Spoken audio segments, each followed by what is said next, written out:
ओम शांति। आज 15 जून 2023। आज बाबा कैसे 21 जन्मों के लिए तकदीर बनाए। एक तो इस विधि पर बाबा हमको हमारी बुद्धि को, हमारी समझ को विकसित कर रहे हैं। दूसरा बाबा कहते कि सारी दुनिया में ऐसा कोई कॉलेज नहीं जो कॉलेज सभी बच्चे, बूढ़े, जवान, किसी भी धर्म के, किसी भी जाति के, किसी भी देश के, जहां आकर के पढ़ते। इसलिए बाबा कहते हैं ये रूहानी कॉलेज जो है, इसकी सबसे बड़ी विशेषता ये है कि यहाँ खुद भगवान आकर पढ़ाते हैं, यहाँ कोई मनुष्य नहीं पढ़ाते हैं। तो आज के महावाक्य बाबा कहते, मीठे बच्चे, सोई हुई तकदीर को जगाने का साधन है पढ़ाई। सोई हुई तकदीर को जगाने का साधन है पढ़ाई। ये पढ़ाई सोर्स ऑफ इनकम है जिससे 21 जन्मों के लिए तकदीर जग जाती है। प्रश्न है, इस रूहानी कॉलेज की एक विशेषता सुनाओ जो दुनिया के किसी भी कॉलेज में हो नहीं सकती। बाबा कहते यही एक कॉलेज है जहां कोई मनुष्य, गुरु, टीचर नहीं है। स्वयं निराकार भगवान टीचर बनकर पढ़ाते हैं। ये ऐसा विचित्र बाप है जिसका अपना कोई चित्र नहीं, अपना कोई बाप और टीचर नहीं, और पढ़ाई भी ऐसी पढ़ाते हैं जिससे 21 जन्मों के लिए तकदीर जग जाती है। उस पढ़ाई से तो एक जन्म की तकदीर बनती और इससे 21 जन्मों की बनती। गीत है, तकदीर जगाकर आई हूँ, नई दुनिया की तस्वीर बनाकर आई हूँ। ओम शांति। बाप बैठ बच्चों को समझाते हैं जो यहाँ तकदीर बनाने आए। क्यों? तकदीर को क्या हुआ? तकदीर को लकीर लगी हुई है। भारत तकदीरवान था, भारतवासी देवी देवता थे, तकदीर जगी हुई थी। अभी भारतवासी नर्क के मालिक हैं तो तकदीर बुझाई हुई है। ये कौन समझाते हैं? जो सबकी तकदीर बनाने वाला है, सबको दुखों से छुड़ाने वाला है, फिर सबको सुख देने वाला है। ये दुख धाम है। भारत 5000 वर्ष पहले सुख धाम था। सबकी तकदीर जगी हुई थी, अब तकदीर सोई हुई है। सारी मनुष्य सृष्टि की तकदीर जगाने वाला जरूर बेहद का बाप होगा। बाप रचयिता है। अब तुम जानते हो भारत में सब मनुष्य सुखी थे। कौन से मनुष्य? ऐसे नहीं कि सतयुग में इतने सब मनुष्य थे। पहले सतयुग में 9 लाख थे। देवी देवता धर्म की शुरुआत थी। ये सब बातें समझाने वाला है ज्ञान का सागर, मनुष्य सृष्टि का बीज रूप बाप। बच्चों से पूछेंगे, तुम्हारा बीज रचता कौन है? तो कहेंगे मम्मा बाबा ने हमको रचा है, क्योंकि सब माँ बाप से भी तो जन्म लेते हैं। बाप स्त्री को जन्म नहीं देता, एडॉप्ट करता है। बाबा कहते बच्चे तो पैदा करते हैं लेकिन स्त्री को एडॉप्ट करता है कि तुम मेरी स्त्री हो, फिर उनसे बच्चे पैदा करते हैं। वो है क्रिएटर। स्त्री को एडॉप्ट किया, कन्या पराये घर की थी, उसको अपनी पत्नी बनाते हैं, फिर जब बच्चे पैदा होते हैं तो बच्चे उनको मात पिता कहते हैं। तो वो तो हैं हद के माता पिता। बाप कन्या की शादी कराते हैं। कन्या पहले पवित्र है तो उसका कितना मान है, फिर विकारी बनने से वो मान नहीं रहता। कहते हैं कन्या वो जो 21 कुल का उद्धार करे। अब बाप बैठ समझाते हैं, ये जो ब्रह्मा कुमारियां हैं ये इस समय भारतवासियों का 21 जन्मों के लिए उद्धार करती हैं।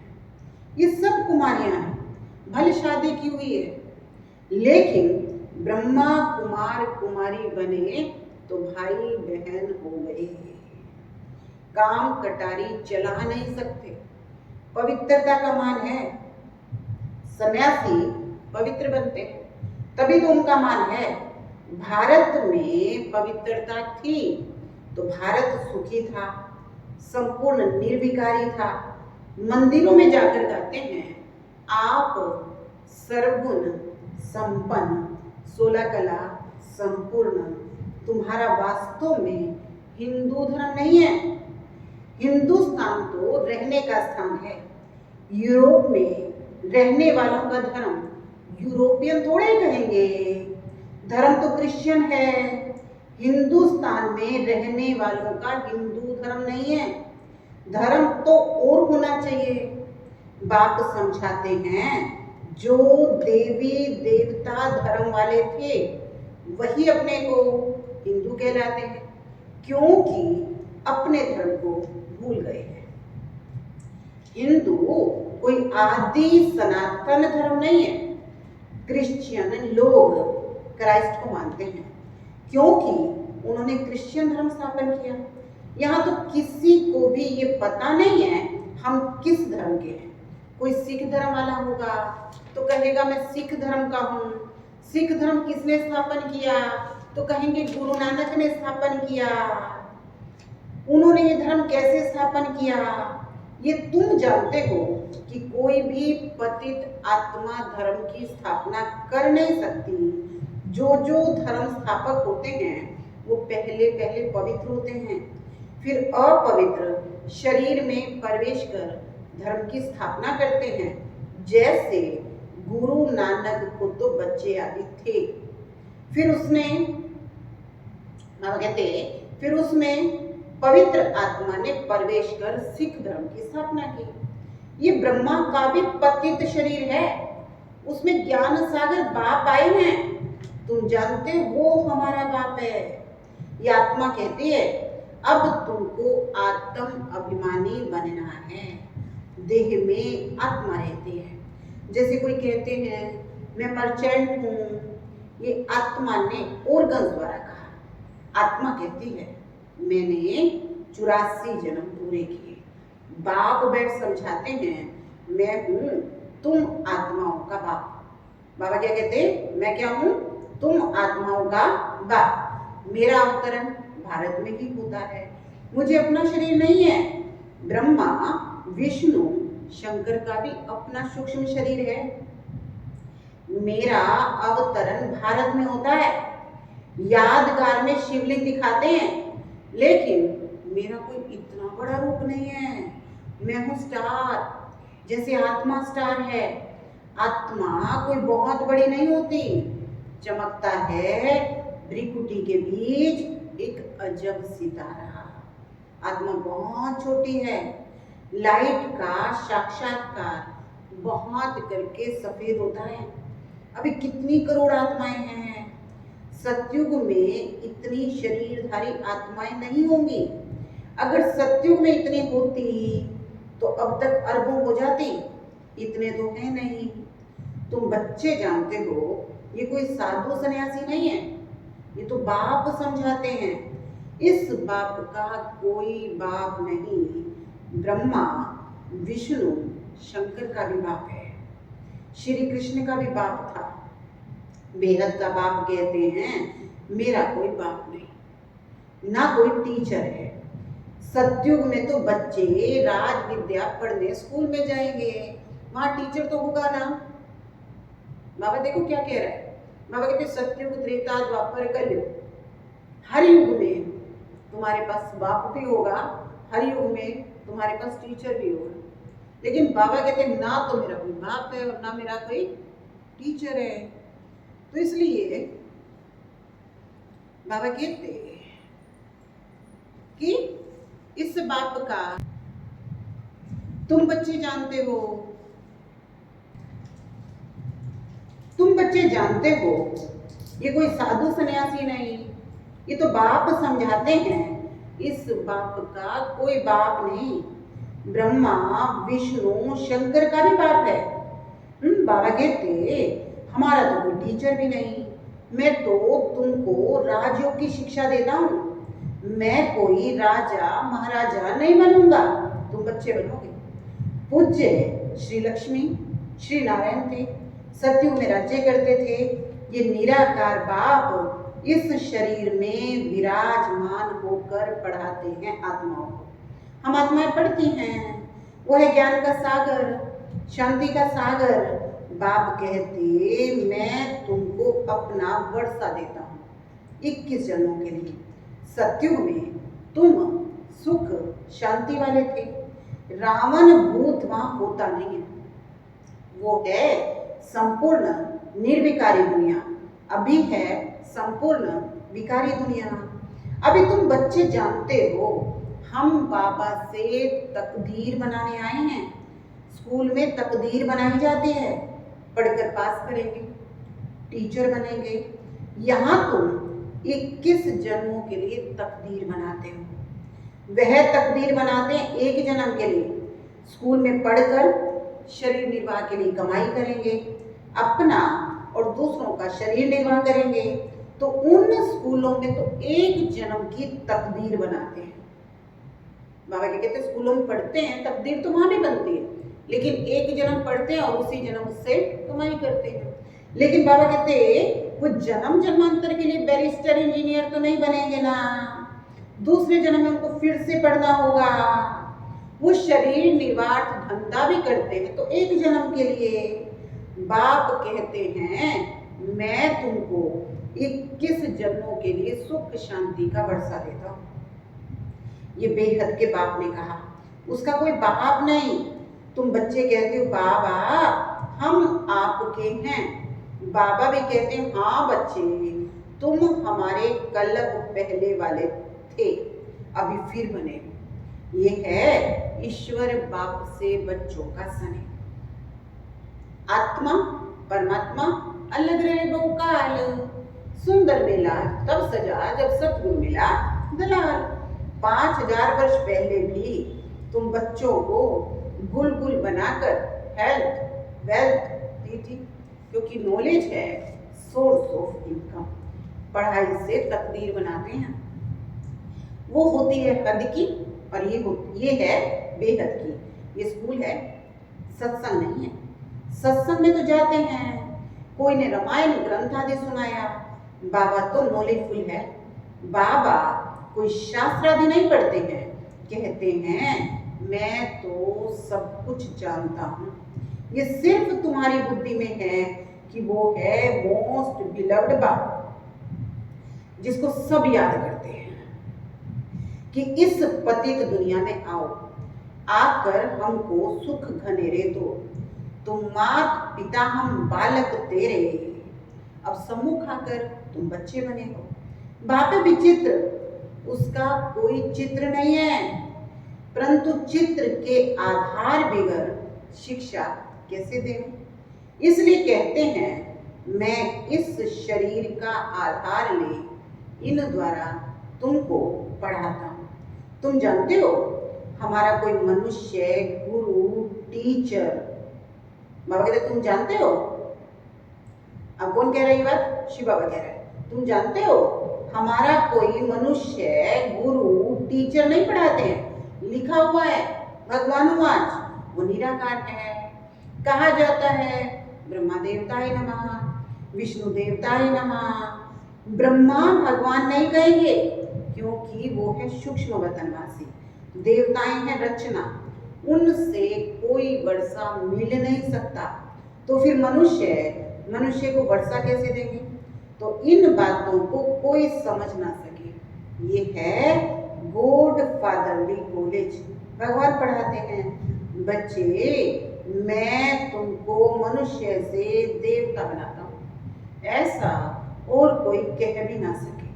सन्यासी है निवृत्ति मार्ग के, सतयुग में प्रवृत्ति मार्ग में पवित्र देवी देवता थे। अब मैं फिर से आया हूँ। अब क्या कह रहे? अब मैं फिर से आया हूँ पतितों को पावन बनाने। जितना याद करोगे उतना भी कर्म विनाश होंगे। आत्मा पतित होती है, जैसे सोने में खाद पड़ती है, फिर जेवर खाद वाला बनता है। आत्मा में खाद पड़ती है तो आयरन एज बन जाती है।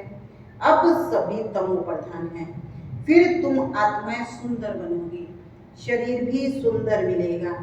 सतयुग में तुम गोरे थे, सुंदर थे, 84 जन्म लेते लेते सांवरे बने हो, इसलिए कृष्ण को श्याम सुंदर कहते हैं। एक की तो बात नहीं है, सारी राजधानी गोरी सुंदर थी, अब श्याम बन गई। आत्मा शरीर दोनों रोगी हो गए।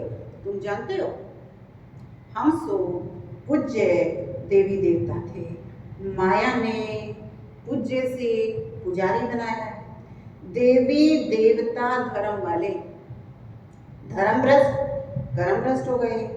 देवताओं के आगे जाकर कहते हैं हम नीच पापी हैं, हमारे में कोई गुण नहीं है, हम कंगाल दुखी हैं।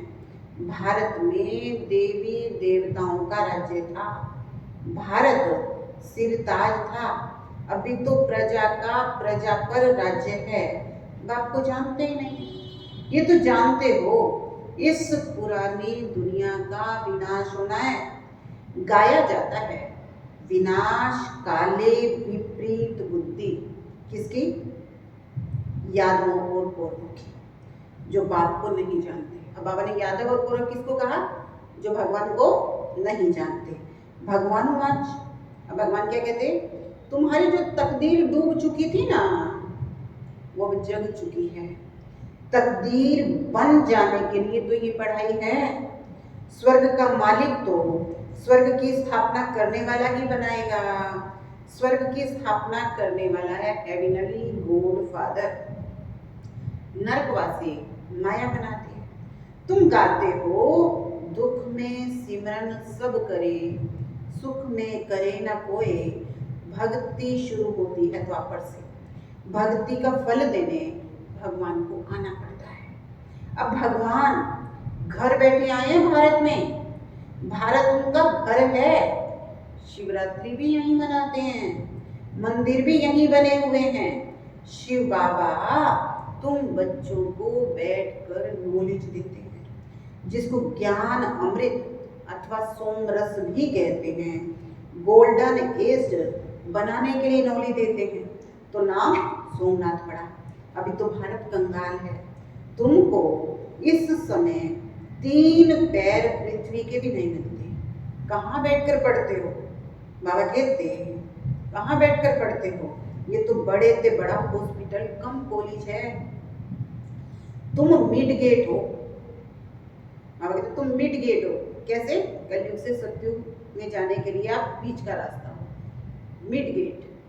कलयुग और सतयुग के बीच में तुम मिड गेट हो। बाबा कहते कि तुम बच्चे क्या कहते हो? बाबा मैं आपका 12 मास का बच्चा हूँ। आत्मा बोलती है शरीर द्वारा, बाबा मैं आपका 6 मास का बच्चा हूँ। तो मिड गेट हुआ ना। शरीर से आयु भले किसी की 40 साल हो, 50 साल हो, लेकिन जब से भगवान को जाना, भगवान के बच्चे बने। पहले चाहे किसी भी धर्म जाति के थे, अभी कर्मों से ब्रह्मा मुख वंशावली ब्राह्मण कहलाए। तो बाबा कहते मिड गेट हुए ना, बीच में हुए ना, कि अभी तुम पुरानी दुनिया और नई दुनिया के बीच में हो। फिर बाबा कहते हैं कि बच्चा बोलता है बाबा मैं आपका बना हूं। अच्छा अब अच्छी रीति पढ़ो। अब भगवान के बच्चे बन गए तो क्या करो? अच्छी रीति पढ़ो, तो मैं तुमको साथ ले जाऊंगा।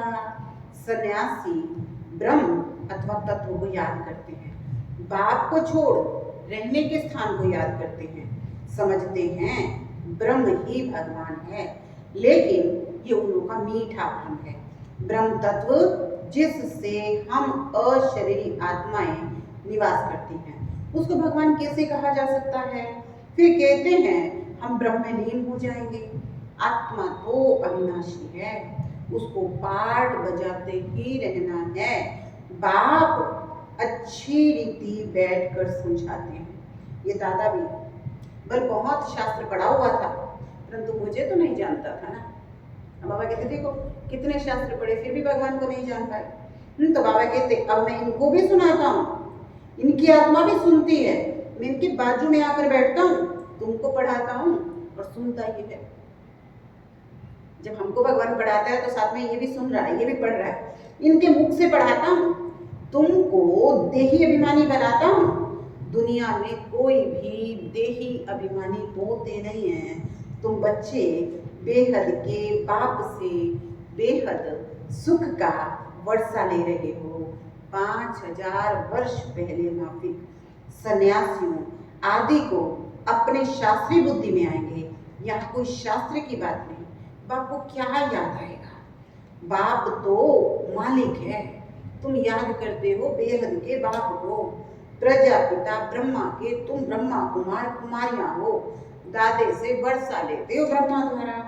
फादर है साकार, ग्रैंड फादर है निराकार। शिव बाबा की आत्मा है इसमें, दोनों है निराकार। ये साकार फादर भी है, मदर भी है। ये साकार फादर भी है, यानी प्रजापिता ब्रह्मा है, मदर भी है, यानी शिव बाबा बाप है तो ये माँ भी है। इससे तुमको एडॉप्ट करते हैं। शिव बाबा ने हमको अपना बनाया, कैसे? इसके द्वारा ना, तो हमको एडॉप्ट करते हैं। अच्छा, मीठे मीठे सिक्के लधे बच्चों प्रति माता पिता बाप दादा का याद प्यार और गुड मॉर्निंग। रूहानी बाप की रूहानी बच्चों को नमस्ते।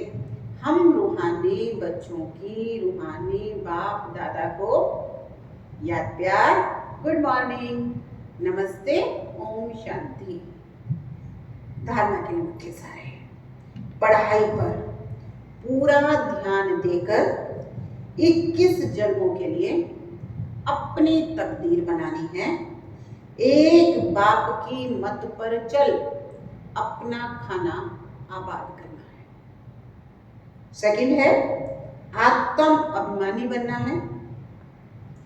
याद की यात्रा से आत्मा को संपूर्ण पावन बनाना है। आज का वरदान है सदा अपने आप में शुभ उम्मीदें रख, दिल शाह बनने वाले बड़ी दिल फ्राक दिल भाव। सदा अपने आप में शुभ उम्मीदें रख, दिल शाह बनने वाले बड़ी दिल फ्राक दिल भाव। सदैव अपने में शुभ उम्मीदें रखो, कभी भी ना उम्मीद नहीं बनो। जैसे बाप ने हर बच्चे में शुभ उम्मीद रखी, कोई कैसे भी है, बाप लास्ट नंबर वाले से भी कभी दिल शिकस्त नहीं होते। सदा उम्मीद रखी तो अपने आप से, दूसरों से, सेवा से कभी ना उम्मीद दिल शिकस्त नहीं बनो। किससे? अपने आप से, दूसरों से, सेवा से कभी भी ना उम्मीद दिल शिकस्त नहीं बनो, दिल शाह बनो। शाह माना फ्राक दिल, बड़ी दिल। कोई भी कमजोर संस्कार धारण नहीं करो। नॉलेजफुल बन, माया के भिन्न भिन्न रूपों को परख कर विजयी बनो। स्लोगन है आप और बाप दोनों ऐसे कंबाइंड रहो जो तीसरा कोई अलग कर ना सके। क्या करना है? आप और बाप दोनों ऐसे कंबाइंड बनो जो तीसरा कोई अलग कर ना सके। तो आज का होमवर्क है, मैं दिल शाह फ्राक दिल आत्मा, यानी बहुत बड़ी बड़ी, या कह सकते हैं मैं विशाल दिल आत्मा, फ्राक दिल आत्मा, बड़े दिल वाली आत्मा। तो आज अपने आप के लिए क्या रखेंगे? मैं क्या हूं? फ्राक दिल, विशाल दिल आत्मा। ओम शांति।